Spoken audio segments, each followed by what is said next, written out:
Howdy, squirrels! Have a candy in my mouth cause it had a yucky taste. So I hope it doesn't bother my reading. We're on chapter 6, part 1. The inquest was held 3 days later. It was all done as decorously as possible, but there was a large attendance, and as Joanna observed, the beady bonnets were wagging. The time of Mrs. Symington's death was put at between 3 and 4 o'clock. She was alone in the house. Symington was at his office. The maids were having their day out. Elsie Holland and the children were out walking, and Megan had gone for a bicycle ride. The letter must have come by the afternoon post. Mrs. Symington must have taken it out of the box, read it, and then in a state of agitation she had gone to the potting shed, fetched some of the cyanide. Agatha Christie likes the cyanide use in her book. Kept there for taking wasp nest, dissolved it in water and drunk it after writing those last agitated words, "I can't go on, ...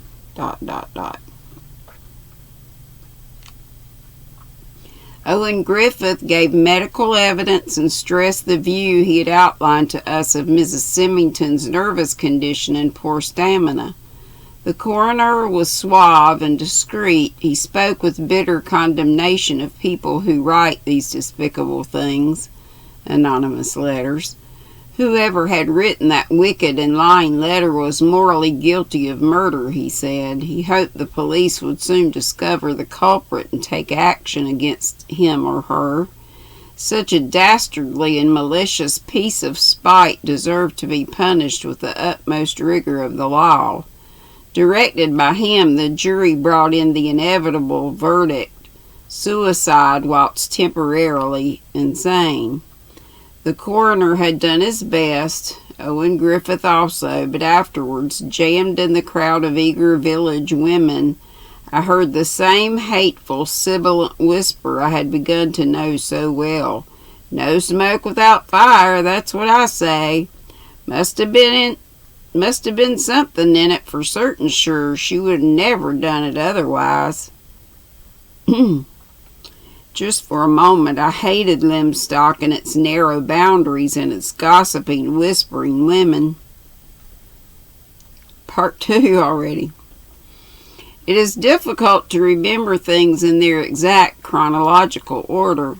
The next landmark of importance, of course, was Superintendent Nash's visit, but it was before that, I think, that we received calls from various members of the community, each of which was interesting in its own way and shed some light on the characters and personalities of the people involved.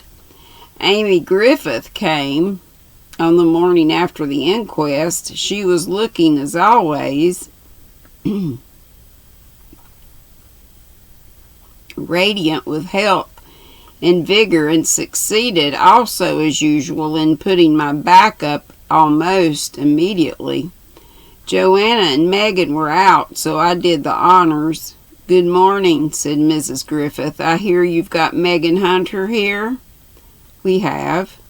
"Very good of you, I'm sure. It must be rather a nuisance to you. I came up to say she can come to us if you like. I dare say I can find ways of making her useful about the house." I looked at Amy Griffith with a good deal of distaste. "How kind of you," I said, "but we like having her. She potters about quite happily." "I dare say, much too fond of pottering, that child. Still, I suppose she can't help it being practically half-witted." "I think she's rather an intelligent girl," I said. Amy Griffith gave me a hard stare. "First time I've ever heard anyone say that of her," she remarked. "Why, when you talk to her, she looks through you as though she doesn't understand what you're saying." "She probably just isn't interested," I said. "If so, she's extremely rude," said Amy Griffith. "That may be, but not half-witted." Mrs. Griffith declared sharply. At best, it's wool gathering. What Megan needs is good hard work, something to give her an interest in life.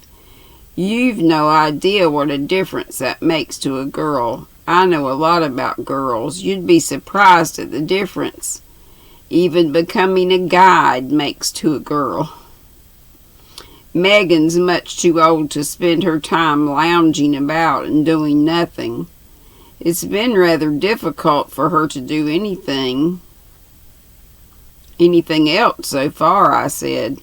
Mrs. Symington always seemed under the impression that Megan was about 12 years old.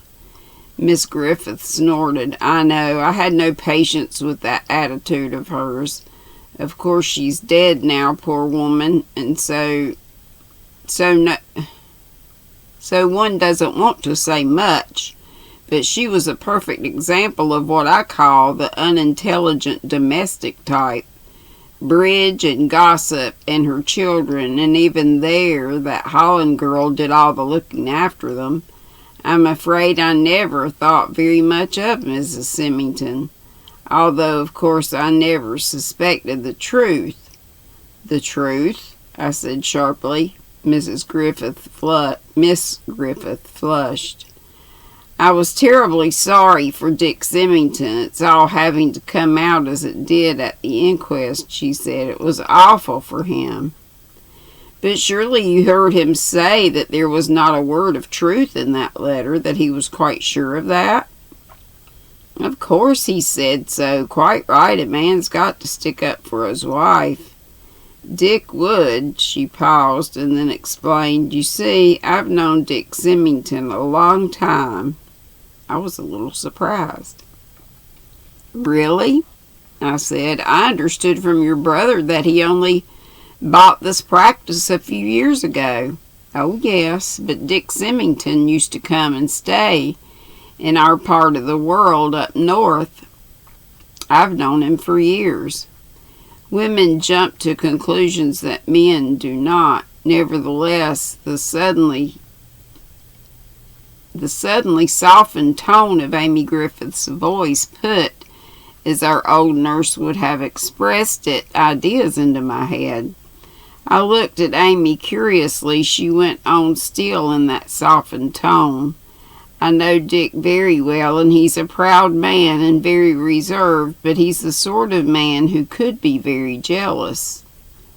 That would explain, I said deliberately, why Mrs. Symington was afraid to show him or tell him about the letter. She was afraid of that. Being a jealous man, he might not believe her denials. Miss Griffith looked at me angrily and scornfully. Good Lord, she said. Do you think any woman would go and swallow a lot of cyanide of potassium for an accusation that wasn't true? The coroner seemed to think it was possible. Your brother, too. Amy interrupted me. Men are all alike, all for preserving the decencies, but you don't catch me believing that stuff. If an innocent woman gets some foul anonymous letter, she laughs and chucks it away. That's what she paused suddenly and then finished, would do. But I had noticed the pause. I was almost sure that's what she had been about to say. No. I was almost sure that what she had been about to say was that's what I did. I decided to take the war into the enemy's country. I see, I said pleasantly. So you've had one too? Amy Griffith was the type of woman who scorns to lie. She paused a minute, flushed, and then said, well, yes, but I didn't let it worry me. Nasty? I inquired sympathetically as a fellow sufferer. Naturally, these things always are, the ravings of a lunatic. I read a few words of it, realized what it was, and chucked it straight into the waste paper basket, not the fire. You didn't think of taking it to the police? Not then. Least said soonest mendeth. mended. That's what I felt. An urge came over me to say solemnly, "No smoke without fire." But I restrained myself. To avoid temptation, I reverted to Megan. "Have you any idea of Megan's financial position?" I asked. It's not idle curiosity on my part. I wondered if it would actually be necessary for her to earn her living. "I don't think it's strictly necessary. Her grandmother, her father's mother, left her a small income, I believe. And in any case, Dick Symington would always give her a home and provide for her, even if her mother hasn't left her anything outright. No, it's the principle of the thing." "What principle?" "Work, Mr. Burton. There's nothing like work for men and women. The one unforgivable sin is idleness." "Sir Edward Grey," I said afterwards, "our foreign minister, was sent down from Oxford for incorrigible idleness. The Duke of Wellington, I have heard, was both dull and inattentive at his books. And has it ever occurred to you, Miss Griffith, that you would probably not be able to take a good express train to London if little Georgie Stephenson had been out with his youth movement instead of lolling about, bored, in his mother's kitchen until the curious behavior of the kettle lid attracted the attention of his idle mind?" Amy merely snorted. "It is a theory of mine," I said, warming to my theme, "that we owe most of our great inventions and most of the achievements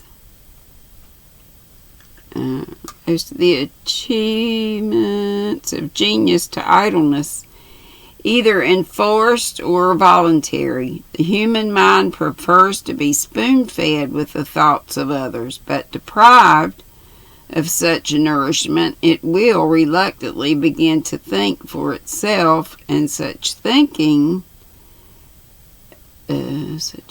remember, is original thinking and may have valuable results. Besides," I went on, before Amy could get in another sniff, "there is the artistic side." I got up and took from my desk, where it always accompanied me, a photograph of my favorite Chinese picture. It represents an old man sitting beneath a tree, playing cat's cradle with a piece of string on his fingers and toes. "It was in the Chinese exhibition," I said. "It fascinated me. Allow me to introduce you. It's called 'Old Man Enjoying the Pleasure of Idleness.'" Amy Griffith was unimpressed by my lovely picture. She said, "Oh, well, we all know what the Chinese are like." "It doesn't appeal to you?" I asked. "Frankly, no. I'm not very much interested in art, I'm afraid. Your attitude, Mr. Burton, is typical of that of most men. You dislike the idea of women working, of their competing." I was taken aback. I had come up against the feminist. Amy was well away, her cheeks flushed. "It's incredible to you that women should want a career. It was incredible to my parents. I was anxious to study for a doctor. They would not hear of paying the fees, but they paid them readily for Owen. Yes, I should have been made a better doctor than my brother." "I'm sorry about that," I said.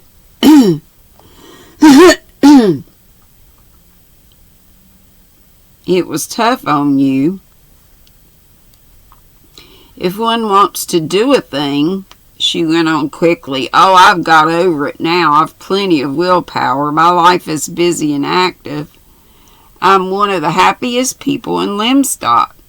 Plenty to do, but I go up in arms against the silly old-fashioned prejudice that women's place is always the home.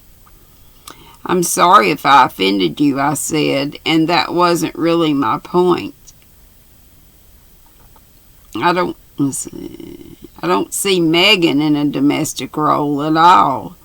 No, poor child, she'll be a misfit anywhere, I'm afraid. Lordy, gotta get my eyes checked. I'm afraid. Here's that word. Amy had calmed down. She was speaking quite normally again. Her father, you know. She paused, and I said bluntly, I don't know. Everyone says her father and drops their voice, and that is that. What did the man do? Is he alive still? I really don't know, and I'm rather vague myself, I'm afraid. He was definitely a bad lot. Prison, I believe, and a streak of very strong abnormality. That's why it wouldn't surprise me if Megan was a bit wanting. Megan, I said, is in full possession of her senses, and as I said before, I consider her an intelligent girl. My sister thinks so too. Joanna is very fond of her, Amy said. I'm afraid your sister must find it very dull down here. And as she said it, I learned something else. Amy Griffith's dislike of my sister. It was there in the smooth, conventional tones of her voice. To do something. Oh well.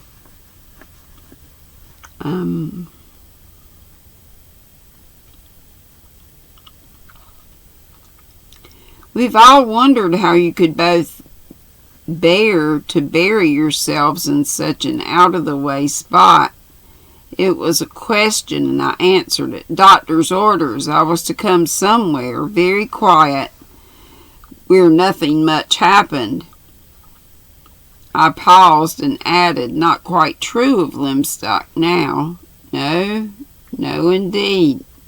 She sounded worried and got up to go. She said then, you know, it's got to be put a stop to, all this beastliness. We can't go on having it. Aren't the police doing anything? I suppose so, but I think we ought to take it in hand ourselves. We're not as well equipped as they are. Nonsense. We probably have far more sense and intelligence. A little more determination is one. Determination, hang on. Probably have far more sense and intelligence. A little determination is all that is needed. She said goodbye abruptly and went away. When Joanna and Megan came back from their walk, I showed Megan my Chinese picture. Her face lighted up. She said, "It's heavenly, isn't it?" That is rather my opinion. Her forehead was crinkling in the way I knew so well. But it would be difficult, wouldn't it, to be idle? No, not to be idle, but to enjoy the pleasures of it. You'd have to be very old. She paused. I said, he is an old man. I don't mean old that way, not age. I mean old in, you mean, I said, that one would have to attain a very high state of civilization for the thing to present itself, to you in that way, a fine point of sophistication? I think I shall complete your education, Megan, by reading to you 100 poems translated from the Chinese. And then we're at part 3, and I'm going to have to stop right there, guys, because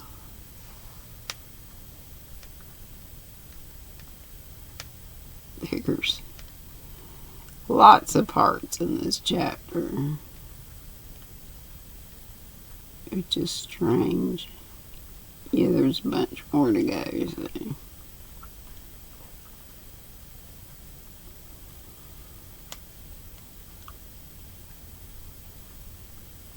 Hang on.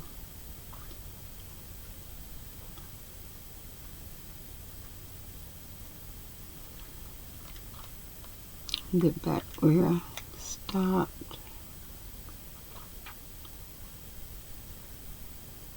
Here we go. Okay, y'all be sweet, don't be ugly, and have a good night. Sleep well. Love y'all. Bye-bye.